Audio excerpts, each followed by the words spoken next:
Graça e paz a todos os nossos queridos e amados ouvintes. Quem fala é o pastor Danilo Estélio e agora falaremos sobre a nossa sexta lição desse primeiro trimestre de 2021. Dentro do livro de Josué, Sê forte e corajoso, eu sou contigo. A nossa lição tem como assunto a cidade de Ai e o pecado de Acã. O texto áureo está em Josué capítulo 7, versículo 1. Prevaricaram os filhos de Israel nas coisas condenadas, porque Acã, filho de Carmi, filho de Zabdi, filho de Zerá, da tribo de Judá, tomou das coisas condenadas. A ira do Senhor se acendeu contra os filhos de Israel.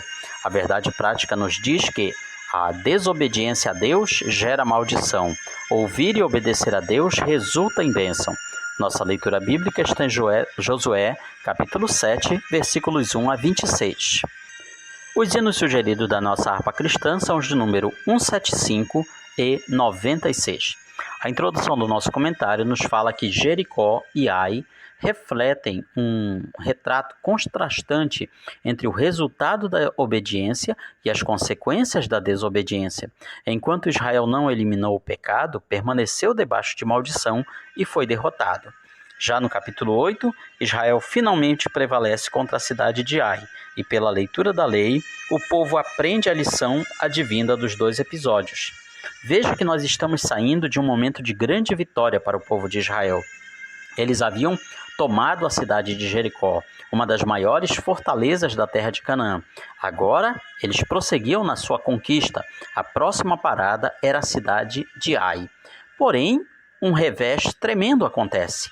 Eles atacam a cidade, que era muito menos fortificada do que Jericó, uma cidade muito mais fraca, tanto que Josué nem manda todo o exército contra ela, manda apenas um punhado de homens, cerca de 3.000 homens, pequeno para comparação do exército que ele tinha utilizado para tomar a cidade de Jericó.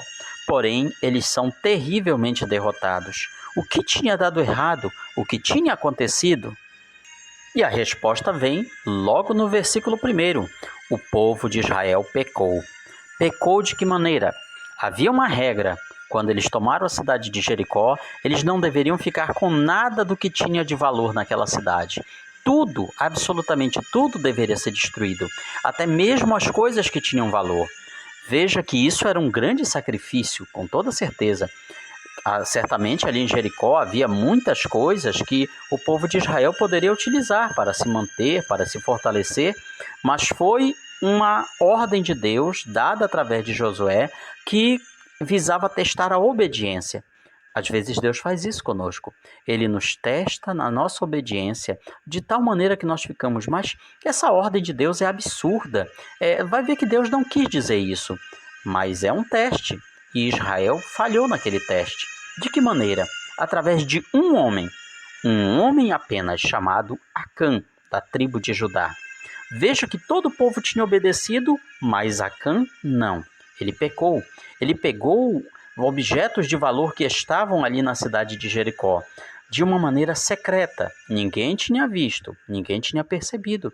Mas ainda assim aquilo lá foi pecado para todo o povo. O que aprendemos com isso? Que não existe pecadinho nem pecadão. Aprendemos que os pecados de poucos podem interferir na vida de muitos. Aprendemos que Deus não tem lado. A partir do momento que somos obedientes, Ele está conosco e nos ajudará a vencer as provas. Porém, quando desobedecemos, nós sofremos. Nós somos derrotados. Isso não quer dizer que toda provação e toda dificuldade que nós passamos seja por causa de desobediência e derrota, de forma alguma. Vemos isso na vida de Jó. Ele era uma pessoa obediente, fiel, mas ainda assim Deus permitiu que ele fosse provado. O que estamos tentando mostrar com essa palavra é que toda desobediência trará derrota, mais cedo ou mais tarde. Nem toda derrota é realmente derrota. Até as derrotas do fiel são vitórias, mas daquele que é infiel, toda desobediência sempre trará derrota. Então, o povo de Israel sofreu muitas baixas, muitos soldados do povo de Israel foram mortos pelos cananeus devido à desobediência de apenas uma pessoa. Prossegue aqui nossa lição no terceiro item, achando e corrigindo o erro. Josué e os líderes de Israel se prostram diante de Deus para lamentarem a derrota e saberem o motivo daquilo. Toda vez que somos derrotados, a solução não é outra. Temos que nos humilhar diante de Deus, nos prostrar diante dele e procurar saber: Senhor, o que foi que eu errei? Foi algum pecado meu? Foi alguma falha minha? Quando fazemos isso, o Espírito Santo nos mostrará a falha, se ela partiu de nós. Porque existe também a tendência de nós nos culparmos por coisas que não foi culpa nossa. Ou muitas vezes o diabo, nosso acusador, vem nos acusar falsamente, dizer: isso está acontecendo com você porque você fez isso ou deixou de fazer aquilo. Mas então o Espírito Santo vem nos mostrar a verdade. Se é falha nossa, ele vai mostrar. Veja, portanto, que esse é o caminho todas as vezes que sofremos derrotas, que sofremos reveses com o nome de Deus. E a resposta de Deus não tarda. Deus fala a Josué: pare de se lamentar, enfrente o problema, existe pecado entre vocês. Veja que nesse meio tempo, Acã teria muita oportunidade de confessar o erro, de devolver o que havia sido roubado, mas ele preferiu se esconder. Ele torcia pela impunidade e, com isso, as pessoas morreram por causa do seu pecado. Entendamos que Deus ele nos dá um tempo para nós confessarmos as nossas falhas. Ele nos dá um momento. Às vezes são anos de oportunidade que Deus nos concede, mas chega o momento que as chances acabam. Chega o momento em que a paciência de Deus termina, em que o tempo de se arrepender passa. Veja, portanto, que por causa da cobiça de Acã, que ele pegou coisas, eram valiosas, mas não eram tanto. Eram algumas peças de ouro e prata, uma boa roupa da Babilônia. Veja aqui Babilônia surgindo como um símbolo de algo pecaminoso, de algo que nos faz cobiçar. A cobiça deste mundo, as concupiscências, os desejos da carne, dos olhos, o orgulho da vida, são coisas que vêm nos tentar todos os tempos. Às vezes é o dinheiro, às vezes é a fama, a posição, os prazeres desta vida. O inimigo das nossas almas, ele sempre tem iscas perfeitas para atrair a todos. E se nós mordermos essas iscas, nós teremos o mesmo destino de Acã. Mas Acã não apenas pecou, ele mentiu, ele escondeu seu pecado debaixo da sua tenda, da sua barraca. Com isso, ele envolveu sua família naquela transgressão. Aqueles objetos não poderiam ser tomados por ninguém, eles eram consagrados a Deus. Nada do despojo da cidade de Jericó estava liberado para que o povo tomasse, como era o costume nas guerras daquela época. Portanto, o que vemos aqui não é apenas quebra de uma ordem do comandante Josué, é quebra de uma ordem dada por Deus, de algo que é consagrado e santificado. Mas chega o momento que Deus revela o pecado de todos. Todas as tribos vão passando por uma espécie de sorteio. A Bíblia não nos dá detalhes de como foi esse sorteio, mas das 12 tribos, imagine só, Acã escondido lá no meio e torcendo. Ninguém vai me descobrir, são milhares de pessoas, como que vão saber que fui eu? Deus poderia muito bem ter enviado um profeta e dito: foi fulano de tal, mas Deus vai dando a chance. Primeiro vai escolhendo tribo a tribo, cai na tribo de Acã.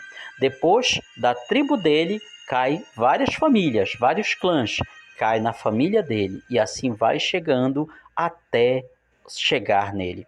Durante todo esse tempo, Acã teve chance de levantar a mão e dizer: gente, fui eu. Eu fui o responsável por tudo isso, mas ele não fez. Deus nos dá chances, mas quando as chances acabam, o castigo vem sobre nós. E o castigo de Acã foi ser apedrejado até a morte. Não só ele, mas toda a sua família, até mesmo suas crianças. Para hoje, para nós, parece algo assim muito cruel de nós pensarmos. Mas, se nós formos analisar, Deus ele cobra sim de todos, até daqueles que parecem ser inocentes. O segundo tópico nos fala sobre a destruição de Ai. Agora que eles já tinham eliminado o pecado do meio do povo, através da morte de Acã, e se arrependido, era hora de continuar a batalha. Na nossa vida espiritual, há momentos que temos que parar e limpar a nossa vida espiritual. Temos que fazer uma espécie de pausa para que a nossa vida seja santificada. Mas depois que estamos, digamos assim, recarregados espiritualmente, é hora de continuar. não é hora de parar. Ali Josué utiliza uma nova estratégia, embosca a cidade e consegue conquistá-la, destruindo-a totalmente. Interessante, destaca aqui o nosso comentarista, que assim como Josué manteve a lança estendida na direção da cidade até que ela fosse totalmente destruída, isso apontava para Moisés, que em Êxodo 17 levantava as mãos para o céu e mantinha ali naquela posição estendido até que Israel prevalecesse. Com isso, estava sendo mostrado a todo o povo que Josué realmente era o sucessor de Moisés. O terceiro tópico nos fala sobre aprendendo a lição. Qual foi a lição aprendida? Aprendido que temos que obedecer para sermos vitoriosos. E Josué toma várias medidas práticas para gravar isso no coração do povo. Em primeiro lugar, ele levanta um altar a Deus no Monte Ebal. O Monte Ebal, qual era a especialidade dele? O Monte Ebal havia sido ensinado por Deus que seria um dos 2 lugares onde a lei seria lida por todo o povo, por representantes do povo, em várias tábuas, em várias páginas. No Monte Ebal era lido as bênçãos e no Monte Gerizim as maldições. Então nós vemos que isso daí era para gravar a lei no coração das pessoas, para que elas soubessem que aquela lei não podia ser quebrada, caso contrário, eles seriam castigados. Quando estamos falando de lei aqui, não é apenas os 10 mandamentos. A lei de Moisés eram várias ordenâncias, várias regras que eram lidos diante de todo o povo de Israel, até mesmo dos estrangeiros que tinham escolhido se agregar pacificamente àquele povo. O que aprendemos com isso, então? Precisamos gravar a lei de Deus em nossa vida, suas palavras, seus ensinamentos. Claro que não é exatamente a mesma lei que o povo de Israel seguia. Nós estamos agora na nova aliança, com novas regras, com novos caminhos, mas todos que levam a mesma coisa. Precisamos obedecer, precisamos nos santificar, precisamos consagrar a Deus. Josué não apenas leu a lei ao povo, mas escreveu-a em pedras, não mais aquelas 2 tábuas de pedra que Moisés recebeu, mas em outras pedras, uma cópia da lei de Moisés que tinha lido diante dos filhos de Israel. Copiar é uma forma também de memorizar, como muitos alunos devem saber. Memorizar a Bíblia, lembrar a Bíblia, passagens bíblicas que vão nos ajudar a tomar frente diante das situações do nosso dia a dia. Por isso que quando deixamos de ter tempo para ler a palavra de Deus, nós enfraquecemos, porque nós vamos esquecendo daquilo que Deus falou na sua palavra, tanto as promessas quanto também as advertências, os avisos. No terceiro item fala sobre a bênção e a maldição, as palavras da lei, a bênção e a maldição. Textos que estão ali registrados em Deuteronômio capítulo 11. Bendito serás na cidade, bendito serás no campo. E também vinham as maldições. Maldito serás na cidade, maldito serás no campo, etc. Se você não obedecer às palavras da lei de Deus. Então o que aprendemos? Que a bênção e a maldição não vêm pelas nossas palavras, mas pela palavra de Deus. Algumas pessoas dizem que a bênção e a maldição estão naquilo que nós falamos, mas não, está naquilo que nós aprendemos ou deixamos de aprender da palavra de Deus. Havia, portanto, iniciado a campanha de conquista da terra de Canaã. A nova geração precisava saber o que Deus queria deles. Conclui o nosso comentarista na aplicação pessoal. Não podemos esquecer que o Deus de amor também é o Deus de justiça.